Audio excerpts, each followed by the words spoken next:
여호와의 말씀이 그에게 임하여 이르시되 그 사람이 내 상속자가 아니라 내 몸에서 날 자가 내 상속자가 되리라 하시고 그를 이끌고 밖으로 나가 이르시되 하늘을 우러러 무뼈를 셀 수 있나 보라. 또 그에게 이르시되 내 자손이 이와 같으리라. 아브라함이 여호와를 믿으니 여호와께서 이를 그의 의로 여기시고 또 그에게 이르시되 나는 이 땅을 내게 주어 소유를 삼게 하려고 너를 갈대아인의 우르에서 이끌어낸 여호와니라. 아멘.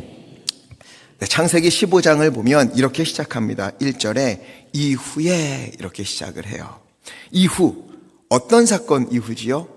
우리가 지난번에 봤지만 아브라함이 동방의 네 나라 연합군과 전쟁하여 승리하죠. 그래서 롯의 가족과 빼앗겼던 모든 것을 되찾아서 돌아왔습니다. 이 돌아올 때 누구를 만납니까? 살렘 왕 멜기세덱을 만나요.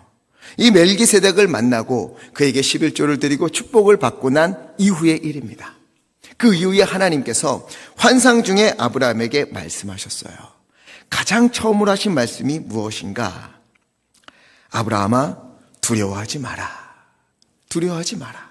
이렇게 말씀하시는 거예요. 하나님이 왜 아브라함에게 나타나셔서 갑자기 가장 처음 하신 말씀이 두려워하지 말라는 말씀일까? 왜 그럴까요? 지금 아브라함이 어떤 상태라는 것을 암시하고 있습니까?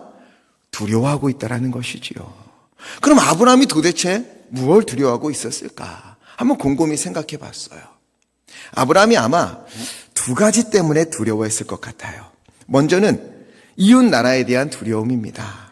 318명을 데리고 가서 동방의 네 나라의 연합군과 싸워서 승리했잖아요. 분명 승리는 했어요. 그런데 이 동방의 네 나라가 마음을 더 독하게 먹고 더 많은 군대를 이끌고 보복하기 위해서 자기에게 찾아오면 어떻게 될까? 이런 두려움이, 전쟁에 대한 두려움이 그에게 있을 수도 있습니다. 그리고 두 번째, 이게 가장 큰 두려움이었을 것 같아요. 아브라함의 가장 큰 두려움 무엇인가? 하나님의 약속이 성취되지 않을 수도 있겠구나 하는 두려움인 거예요. 아브라함이요, 하나님의 약속을 믿고 고향을 떠난 지 어느덧 10년이란 시간이 지났습니다. 그러나 여전히 자녀가 없어요. 10년이 지나가는 동안 자녀가 생길 기미도 보이지 않는 거예요. 자신도 아내 사라도 점점 나이가 많아져 가니까는요, 야, 이거 자녀를 주지 않으실 수도 있겠구나 이런 생각이 드는 거예요. 그러다 보니 불안해지고 초조해지겠지요. 즉, 이 두 가지, 패배하고 돌아갔던 이 네 나라의 연합군이 쳐들어오진 않을까 하는 그런 두려움과 하나님의 약속이 어쩌면 내 삶에 이루어지지 않을 수도 있겠구나 하는 두려움, 이 두 가지 두려움이 아브라함에게 있었어요. 그런 아브라함에게 하나님이 말씀하십니다. 두려워하지 마라. 1절에 왜? 내가 너의 방패이기 때문이다. 또 두려워하지 마라. 내가 너의 지극히 큰 상급이기 때문이다. 그러자 아브라함이 입을 엽니다. 그동안 아브라함은요, 하나님의 말씀에 순종하면 순종했지 한 번도 의문을 제기하거나 불편한 기색을 내비친 적이 없어요. 그런데 오늘은 좀 달라요. 2절을 보니까는요, 우리 2절 함께 읽어보겠습니다. 시작. 아브라함이 이르되 주 여호와여, 나는 자식이 없사오니 나의 상속자는 이 다메섹 사람 엘리에셀이니이다. 아멘. 아브라함이요, 이렇게 말하기 전까지는 분위기가 좋았어요. 아브라함은 전쟁에서 승리했고 돌아오는 길에 지극히 높으신 하나님의 제사장 멜기세덱을 만나서 감사하며 11조도 드리고 축복기도도 받았어요. 소돔 왕이 찾아와서 이 많은 것을 되찾아 주셔서 감사합니다. 사람들은 나에게 주시고 나머지 물건은 당신이 가지십시오. 이렇게 호의를 베풀었지만 아브라함은 단칼에 거절해요. 왜? 내가 싸운 것이 아니고 하나님이 싸워서 승리하게 해주셨습니다. 그러니 당신의 것은 당신이 가져가십시오. 나는 실오라기 하나 취하지 않을 것입니다. 이렇게 믿음으로 고백했어요. 이렇게 거절했다고 우린 볼 수 있어요. 그러자 하나님이 아브라함에게 나타나셔서 두려워하지 마. 내가 너의 방패야. 내가 너의 지극히 큰 상급이다. 이렇게 말하는 감동스러운 장면에 갑자기 아브라함이 뭐라고 한 겁니까? 하나님, 상급을 주신다고 하셨는데 뭘 주시겠습니까? 내가 너의 상급이라니까? 아니요, 하나님, 그거 말고요. 그거 말고요. 뭐 다른 것 없습니까? 이러고 있는 거예요. 이거 보면 뭔가 연인들의 혹은 부부간의 대화 같지 않습니까? 저도 예전에요. 아마 결혼 기념일인가 그럴 거예요. 초창기에는 선물도 주고받고 이러잖아요. 그래서 저도 당연히 안 하면 큰일 날 것 같으니까 선물을 준비했습니다. 그리고 선물 줬어요. 그리고 이제 나도 받겠구나 기다렸어요. 안 주는 거예요. 아무리 기다려도 안 줘요. 조금 이따 주겠거니 했는데 날이 셀 것 같은 거예요. 그래서 물었습니다. 나는 뭐 없어? 그랬더니 응? 내가 선물이야. 아니 그거 말고 뭐 다른 거 없어? 왜? 뭐가 더 필요해? 다른 사람은 몰라도요, 저만큼은 아브라함의 심정을 이해합니다. 이거 하나님이 내 상급이라고요? 하나님, 다른 거 없습니까? 지금 아브라함이 이렇게 이야기하는 거예요.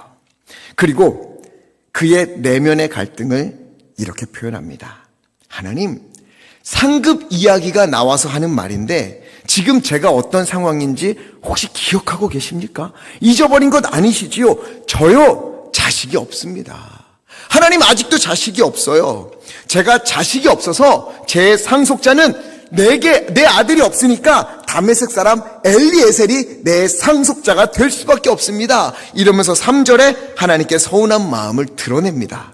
주께서 내게 씨를 주시지 아니하셔서 내게 아들을 주지 않으셔서 하는 수 없이 내 집에서 자란 사람이 나의 상속자가 될 것입니다. 지금 아브라함이요, 불안한 거예요. 초조한 거예요. 물론 하나님의 은혜를 경험했어요. 하란에서 하나님께서 인도하셨고, 그리고 애굽에서 아내를 누이라고 속였을 때 하나님이요, 애굽에 있는 바로에게 재앙을 내리셔서 그의 아내를 되찾게 해주셨어요.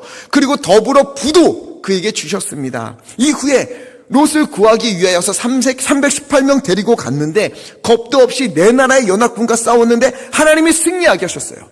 아브라함은 하나님의 은혜를 맛보았습니다. 승리를 경험했어요. 그런데 그 중에서 아브라함에게 가장 중요한 일, 그의 마음을 가장 힘들게 하는 그 일은 여전히 해결이 되지 않고 있는 거예요. 하나님이 부르실 때부터 지금까지 이 일이 여전히 해결이 되지 않는 겁니다. 어떤 거요? 자녀가 없는 거. 이건 해결이 안 되는 거예요. 다른 것을 보면 하나님이 살아계시는구나, 하나님이 내게 은혜를 주시는 것이구나 알겠는데 정작 필요한 일, 가장 중요한 일, 그 일에는 하나님이 침묵하시고 계신 거예요. 그런데 그게 또 아브라함이요, 아무 근거 없이 그냥 기대하신 것이냐? 아니에요. 창세기 12장 2절에 하나님이 약속하셨어요. 내가 너로 큰 민족을 이루게 해주겠다 약속하셨어요. 그리고 13장 14절에 롯과 아브라함이 헤어졌을 때 하나님이 아브라함에게 나타나셔서 말씀하셨어요. 너 눈을 들어서 너가 있는 곳을 북쪽과 남쪽과 동쪽과 서쪽을 한번 바라봐. 그리고 15절, 보이는 그 땅을 내가 너와 너의 자손에게 줄 것이다 약속하셨어요. 약속하셨잖아요. 그런데 아직까지 아브라함에겐 자녀가 없어요. 얼마나 고민이 되겠어요. 주신다 했는데, 내 자손을, 나에게 자손이 뭐 주신다 하셨고 내 자손에게 이 땅을 주신다 하셨는데 깜깜무소식이에요. 여전히 소식이 없어요. 날이 갈수록 자신도 아내도 늙어만 가는 거예요. 그러니 희망의 촛불, 처음에는 희망을 가지고 떠났겠죠. 그런데 이 희망의 촛불이 조금씩 꺼져만 가는 거지요. 그래서 하나님, 상급 얘기 좀 하지 마십시오.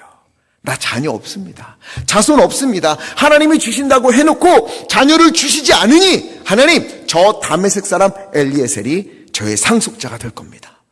이렇게 서운한 마음에 하나님께 이야기하고 있는 거예요. 여러분이 아브라함의 마음이 이해가 되십니까? 이런 일은요, 우리의 인생길에 일어나는 일이기도 하지요. 우리가 하나님을 믿고 신앙의 길을 걸으면서 또 믿음으로 기도하면서 하나님께 많은 은혜를 받기도 해요. 응답받기도 합니다. 필요한 것 채워주시고 어려울 때 위로하시고 힘들 때 힘을 주세요. 다시 일어날 힘도 주시고요. 주변에 도울 사람도 붙여주세요. 어떤 때는 찬양 중에, 어떤 때는 기도 중에, 어떤 때는 말씀 중에 하나님의 마음을 깨닫게 하시고 다시 일어설 힘을 주시기도 합니다. 그런데 참 이상하게도요, 가장 큰 어려움, 하나님 이것만큼은 하나님 해결해 주셔야 돼요. 가장 큰 문제, 그것은 오랜 시간 침묵하실 때가 많습니다. 예를 들면 가족의 구원, 가족의 믿음 생활. 어떤 분들에게는 당연한 일일 수도 있어요. 가족이 믿음 안에서 예배드리고 함께 교회 다니는 것, 어떤 분들에게는 당연한 일이지만 그렇지 않은 분들에게는요, 이건 도저히 넘어설 수 없는 벽이에요. 아무리 기도해도, 아무리 말씀을 전해도, 아무리 예배자고 해도 이 벽이 허물어지지 않는 거예요. 오랜 세월, 심지어 50년이 지나서야 응답받는 분도 있어요. 그 긴 세월의 눈물을 누가 알겠습니까? 가족의 믿음 뿌리겠습니까? 관계가 깨어진 이 관계가 회복되기를 위한 기도, 경제적인 문제, 자녀의 앞길, 여러 가지 기도의 제목으로 정말 하나님 이것만큼은 주님께서 해주셔야 돼요. 하나님 여기에는 하나님의 은혜가 필요합니다. 간절한 마음으로 열심히 기도하고 금식하기도 하고 작정하여 기도하기도 하는데, 물론 응답받는 분들도 있어요. 너무 감사한 일이지요. 그렇지만 오랜 하나님의 침묵을 경험하는 분들이 얼마나 많은지 모릅니다. 오늘 아브라함처럼 말이죠. 그러니 아브라함의 마음이 이해가 되는 거예요.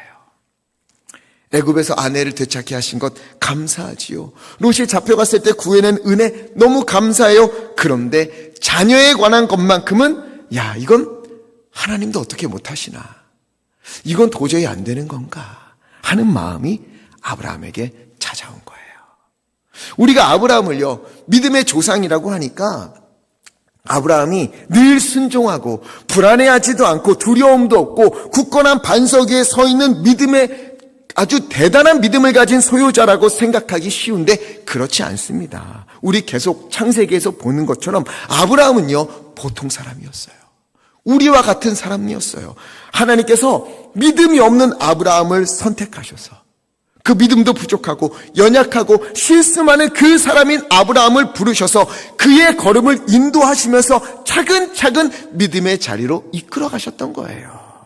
믿음의 여정을 따라서 아브라함의 믿음이 자라난 것이지 처음부터 대단한 믿음을 가진 것이 아닙니다. 그래서 지금 아브라함은 불안해요. 초조해요. 돌아보면 많은 은혜를 받긴 했지만 다시금 현실을 돌아보면 답답하고 불안한 마음이 커지는 거예요. 우리가 지난 시간 하나님이 이렇게 인도하셨지, 하나님이 응답하셨지, 하나님이 이렇게 나에게 은혜를 주셨지, 이렇게 하나님께 감사하기도 하지만 막막한 현실 앞에 우리가 부딪히면 다시금 불안하고 다시금 두려워지고 다시금 초조해지는 마음이 생기잖아요. 아브라함이 지금 그런 거예요. 하나님께 이야기합니다. 하나님 나에게 자녀를 주실 줄 믿습니다. 이게 아니에요. 믿음의 조상이라는 이 아브라함도 하나님이 자녀를 주시지 않아서 어쩔 수 없이 저 다메섹 사람이 내 상속자가 될 겁니다. 이렇게 이야기하는 거예요. 그러자 하나님이 어떻게 말씀하십니까? 4절 말씀 함께 읽겠습니다. 시작. 여호와의 말씀이 그에게 임하여 이르시되 내 몸에서 날 자가 내 상속자가 되리라 하시고. 아멘. 아브라함아, 그렇지 않아. 아브라함아, 그렇지 않아. 다메섹 사람 엘리에셀 있지? 그 사람이 너의 상속자가 될 일은 결코 없을 거야. 내가 분명히 이야기할게. 다시 한번 너에게 이야기할게. 너의 몸에서 나올 자가 너의 상속자가 될 거야. 자, 아브라함아, 일리 나와봐. 밖으로 나와봐. 아브라함을 밖으로 불러내요. 저 하늘을 봐봐. 저 하늘에 밤하늘의 별이 무수히 많지? 한번 세어보아라. 셀 수 없지? 너의 자손이 이와 같을 거야. 그 자손은 반드시 너를 통해서 나올 것이다. 내가 약속할게. 그러니 염려하지 마. 하나님이 아브라함에게 말씀하셨어요. 그러자 이때 아브라함의 인생에 있어서 매우 중요한 일, 가장 중요한 일, 그리고 성경에서 굉장히 중요한 이야기가 나옵니다. 우리 6절 함께 읽겠습니다. 시작. 아브라함이 여호와를 믿으니 여호와께서 이를 그의 의로 여기시고. 아멘. 아브라함이요, 이때 하나님을 믿었습니다. 성경에서 믿음이라는 단어가 지금 처음 등장하는 거예요. 창세기 15장에 이르러서 믿음이라는 단어가 나옵니다. 이 일이 하나님을 믿은 최초의 사건이라는 거예요. 물론 이전에 아담, 아벨, 노아 하나님을 알고 또 믿었겠지요. 그러나 오늘 아브라함에 와서 이 15장 6절에 와서야 믿음이라는 단어가 성경에 처음으로 등장한 것은, 우리가 믿음이 무엇인가라는 것을 생각할 때에 가장 먼저 주의 깊게 찾아봐야 할 것이 바로 이 대목이라는 거예요. 무엇이 믿음인가? 믿는 사람은 어떻게 살 것인가? 아브라함이 어떻게 했길래 하나님이 그를 믿었다고 말씀하시고 여기서 믿음이라는 단어를 사용하셨을까? 여기서 믿음이라는 단어, 믿다라는 단어는요, 아만이라는 단어에서 나왔어요. 아만은요, 기대다, 신뢰하다, 이런 뜻을 가지고 있어요. 이 아만에서 나온 말이 뭘까요? 우리가 자주 하는 거, 아멘. 이게 아만에서 나온 단어예요.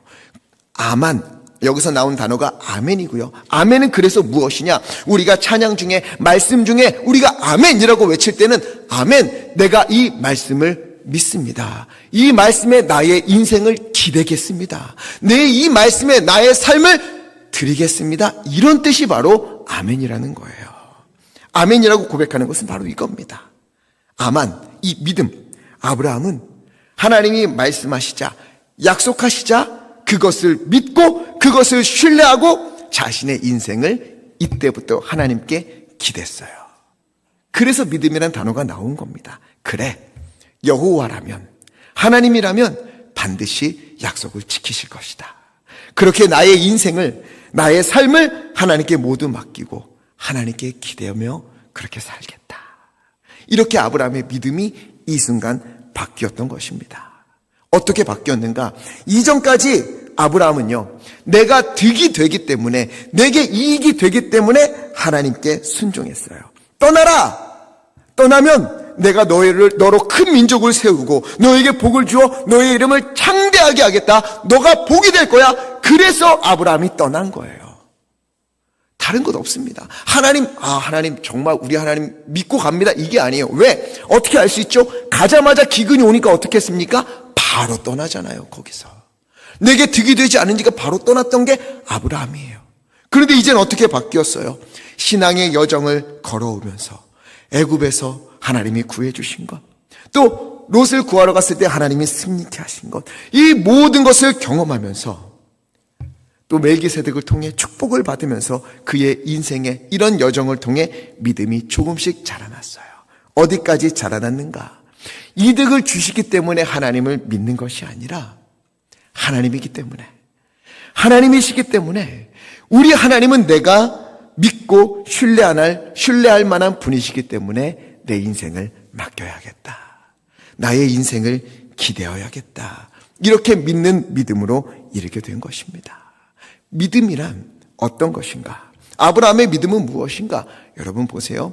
아브라함이 지금 하나님을 믿었다고 고백했다고 해서 상황이 변했습니까?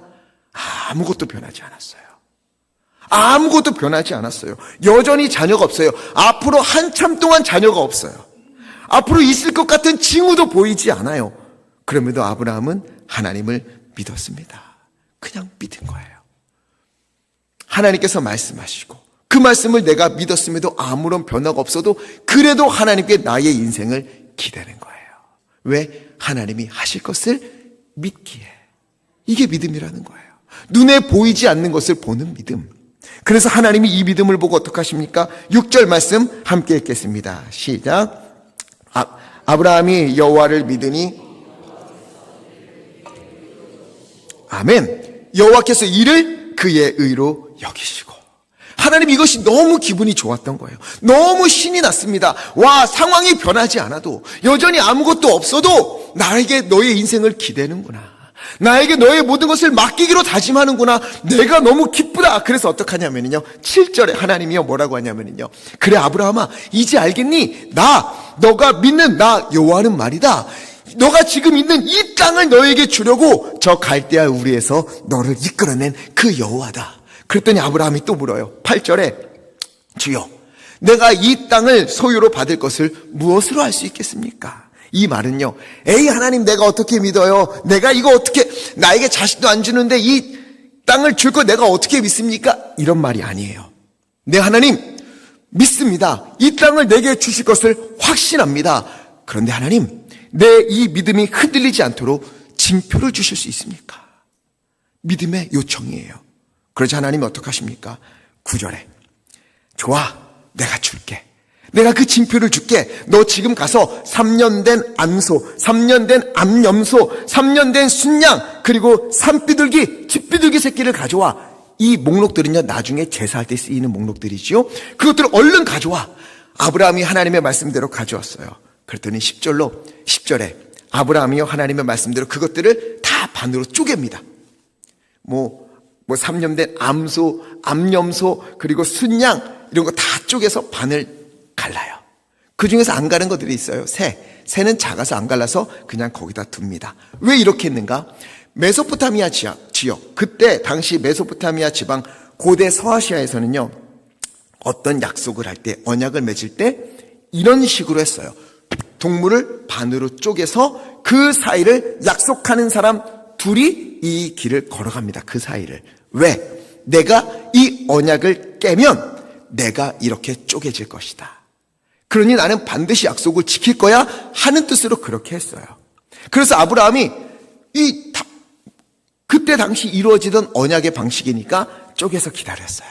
어떻게 기다렸는가? 11절에 보니까는요, 쪼개어 놓은 가축의 피 냄새를 맡고 막 솔개들이 오니까 아브라함이 그거 나 쫓아요. 안 돼, 오지마. 그러면서 하나님을 오랜 시간 기다립니다. 그러다가 12절에 해질 때에 하나님이요, 아브라함을 깊은 잠에 들게 하시고 큰 흑암과 두려움이 아브라함에게 임했을 때 17절에 타는 횃불이, 즉 불로 임한 하나님의 임재가 그 사이를, 쪼갠 고기 사이를 훅 지나가는 거예요. 말씀드렸다시피 언약이란 맺은 당사자들이 그 사이를 지나가야 돼요. 그럼 하나님과 아브라함 둘 다 지나가야 되잖아요. 근데 지금 누구만 지나갔습니까? 하나님만 지나가셨어요. 하나님만. 왜 그렇게 하셨을까? 이 언약에 대한 하나님의 의지를 보여주시는 거예요. 사람들은요, 약속을 하고도 어기지요. 그렇지 않습니까? 언약을 맺는다 해도요, 깨는 게 사람들입니다.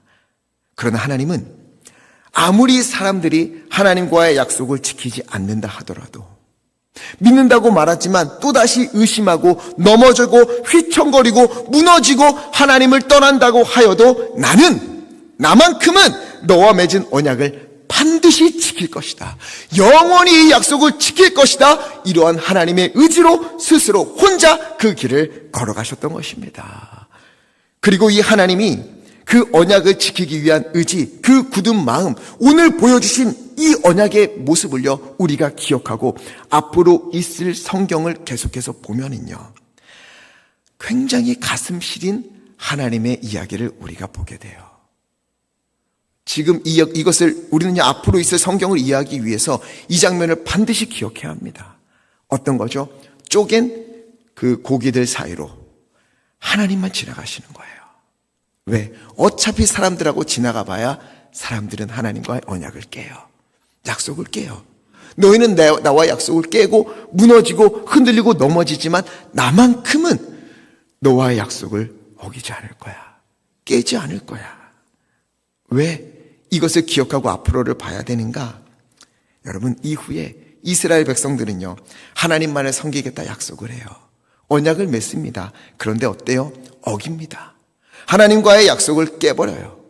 하나님을 떠나서 바알을 섬기고 하나님을 떠나서 가나안의 신들을 섬깁니다. 그러나 하나님은 그 약속을 깨지 않아요. 영원히 지키시겠다 약속하셨거든요. 그래서 이 약속을 지키기 위해서 하나님을 떠나서 우상을 숭배하는 이들에게 선지자들을 보내셨어요. 제발 돌아오라. 제발 돌아오라. 너희는 나를 떠나고 나와의 언약을 깼지만 나는 안 잊어버려. 나는 깨지 않을 거야. 선지자를 보내니 제발 나에게 돌아오라. 그런데 이스라엘 백성들은요, 선지자들을 괴롭히고 핍박하고 죽이기도 해요. 결국 어떡합니까? 나라가 망하고 포로로 끌려가요. 그때에도 하나님은 내가 아브라함과 맺었던 그 언약을 잊지 않을 거야. 나는 너희를 회복시킬 거야. 그래서 어떡합니까? 이스라엘 백성들이 안 되니까 이방 나라의 왕 고레스를 통하여서 그들을 다시 그 땅으로 돌아오게 하십니다. 하나님은 이 약속을 홀로 끝까지 영원히 지키고 계시는 거예요. 그럼에도 이스라엘 백성들은 하나님을 떠나요. 또다시 떠나요. 말라기에서 뭐라고까지 하는지 아십니까? 말라기 1장 2절 우리 중반부까지 함께 읽어보겠습니다. 시작. 여호와께서 이르시되 내가 너희를 사랑하였노라 하나 너희는 이르기를 주께서 어떻게 우리를 사랑하셨나이까 하는도다. 이 말씀이 얼마나 가슴 아픕니까? 이스라엘 백성들이 돌아왔어요. 그럼에도 불구하고 자신의 현실을 보면서 하나님이 뭘 우리를 사랑하셨습니까? 하나님이 내가 너희를 사랑하였다 하니까 하나님이 우리를 사랑하셨다면 우리가 왜 이 모양 이 꼴입니까? 하나님이 우리를 사랑하셨다고 하는데 나의 현실은 이게 뭡니까? 하나님이 도대체 우리를 어떻게 사랑하셨다는 겁니까? 이렇게 하나님을 떠나요. 그러자 하나님은 어떻게 하십니까? 주께서 우리를 어떻게 사랑하셨나이까? 이에 대한 대답으로 요한복음 3장 16절 말씀을 주시는 거예요. 내가 너희를 어떻게 사랑하였냐고. 요한복음 3장 16절 우리 하나님의 마음, 이에 대한 대답으로 주시는 하나님의 마음을 기억하면서 함께 읽어보겠습니다. 시작. 하나님이 세상을 이처럼 사랑하사 독생자를 주셨으니 이는 그를 믿는 자마다 멸망하지 않고 영생을 얻게 하려 하심이라. 아멘. 하나님이 어떻게 이 세상을 사랑하셨냐고? 이 세상을 이처럼 사랑하사 이는 그를 믿는 자마다 멸망하지 않고 영생을 주기 위해 나의 아들 독생자를 너희 가운데 보내고 십자가에 달려 죽게 한다. 그렇게 나의 사랑을 너희에게 보여줄게. 이렇게 말씀하신 것입니다. 그래서 우리가 십자가를 볼 때 무엇을 떠올리게 됩니까? 우리 십자가를 볼 때 그냥 예수님이 죽으셨구나 이 정도를 떠올리는 게 아니에요. 우리는 지속적으로 하나님과의 언약을 깨면서 하나님을 떠나고 휘청거리고 의심하고 하나님을 믿지 않는 길로 달려가려고 애쓰지만, 그러나 우리 하나님은 이 십자가를 보아라. 너희는 나를 떠나고 너희는 나를 잊어버리고 나의 말씀 믿지 못하고 흔들리고 무너지지만 그래도 나는 여전히 아브라함과 맺은 그 언약을 기억하고 그 언약을 지키며 너희를 사랑하여 너희를 살리기 위해 독생자 예수를 너희 가운데 보내었다. 너희는 잊었지만 너희는 깨고 너희는 흔들리고 너희는 무너지고 오늘도 나를 떠나고 오늘도 하나님의 말씀이 아니라 오늘도 여전히 세상의 가치관을 따라 너희의 이익을 위해 살아가려고 애쓰지만 나는 너희와의 맺은 언약을 잊지 않고 있다. 나는 너희를 기억한다. 나는 여전히 너희를 사랑한다. 그 언약을 영원히 잊지 않을 거야.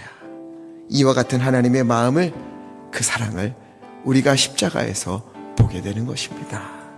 우리는요, 흔들릴 수 있습니다. 우리는요, 무너질 수 있어요. 하나님의 은혜를 받았음에도 불구하고 또다시 다가오는 현실의 무게 앞에서 휘청거릴 수 있어요. 아브라함처럼 우리는 그런 존재입니다. 그러나 그때 아브라함은 어떻게 했지요? 그럼에도 불구하고 하나님의 말씀을 믿었습니다.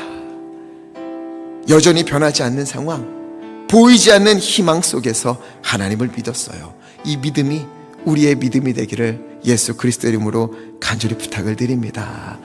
그런 우리의 믿음을 보시고 하나님은요, 아브라함과 언약을 맺은 것처럼 그 언약을 잊지 않고 끝까지 지키셨던 것처럼 우리를 위하여 쉬지 않고 일하시며 우리에게 하나님의 은혜를 허락하실 것입니다. 아브라함의 믿음을 보시사 결국 그에게 이삭을 주신 것처럼 우리의 눈에는 하나님의 은혜가 떠난 것처럼만 보이는 그 모든 일들까지도요, 하나님은요 주님의 은혜로 역전시키시는 은혜를 베풀어 주실 것입니다. 우리 하나님은 살아계십니다. 우리 하나님은 여전히 주님의 언약을 지키시며 우리와 동행하고 계십니다.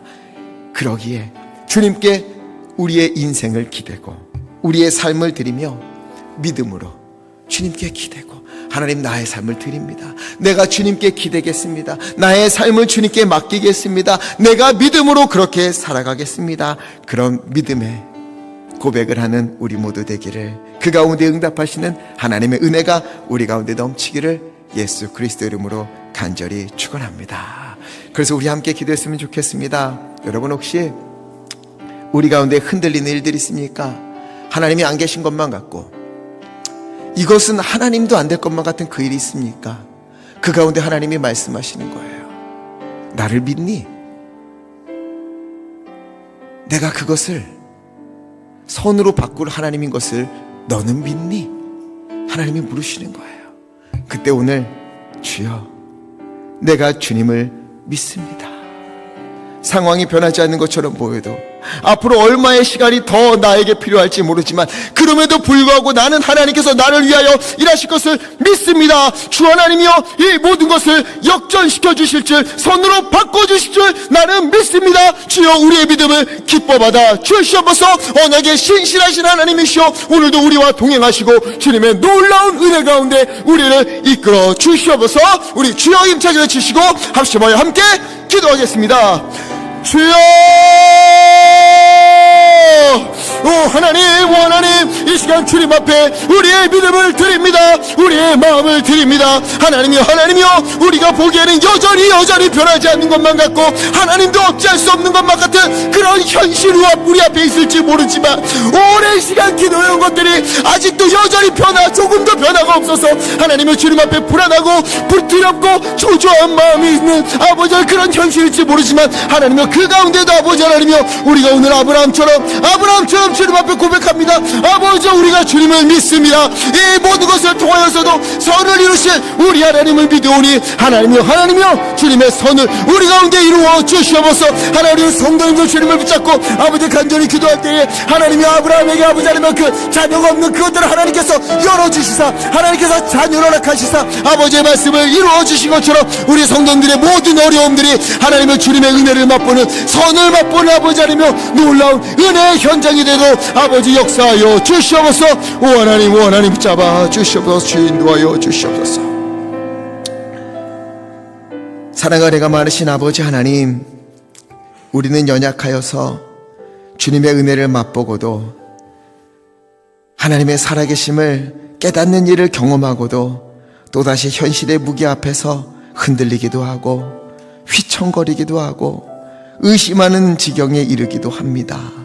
주 하나님, 이런 연약한 우리의 믿음이지만 오늘 아브라함을 의지하여서, 아브라함과 같은 심정으로 주님 앞에 우리의 믿음을 고백하옵나니, 하나님이여, 우리의 믿음을 받아 주시옵시고 아브라함에게 임재하신 것처럼 오늘 우리 가운데 역사하여 주시옵소서. 우리의 현실이 변하지 않는 것 같고, 앞으로 얼마간의 기다림이 더 필요할지 모르지만, 하나님이여, 이제 다시금 믿음으로, 하나님을 신뢰함으로, 하나님께 나의 인생을 기대함으로, 그렇게 믿음의 사람으로 살기를 다짐하오니, 하나님이 우리의 믿음이 흔들리지 않도록 성령님 우리를 붙잡아 주시옵시고, 그 믿음의 길을 걸어갈 때에 하나님이여, 아브라함의 그 자녀가 없는 것을 회복시키시사 아들을 주신 것처럼, 이삭을 주신 것처럼, 하나님의 은혜를 경험하는 일로 바꿔주신 것처럼, 우리 성도님들의 오늘 기도한 그 모든 일들이 하나님이여, 주님의 은혜를 맛보는 일들로 변화시켜 주시옵소서. 하나님의 역사하심을, 살아계심을 만나는 아버지 그 역사를 체험하는 일들로 하나님 변화시켜 주시옵소서. 선으로 바꿔 주시옵소서. 그리하여 하나님 주님께서 행하심을 기뻐 찬양하는 은혜가 우리 가운데 넘치도록 아버지 함께하여 주시옵소서. 예수 그리스도 이름으로 간절히 기도하옵나이다. 아멘.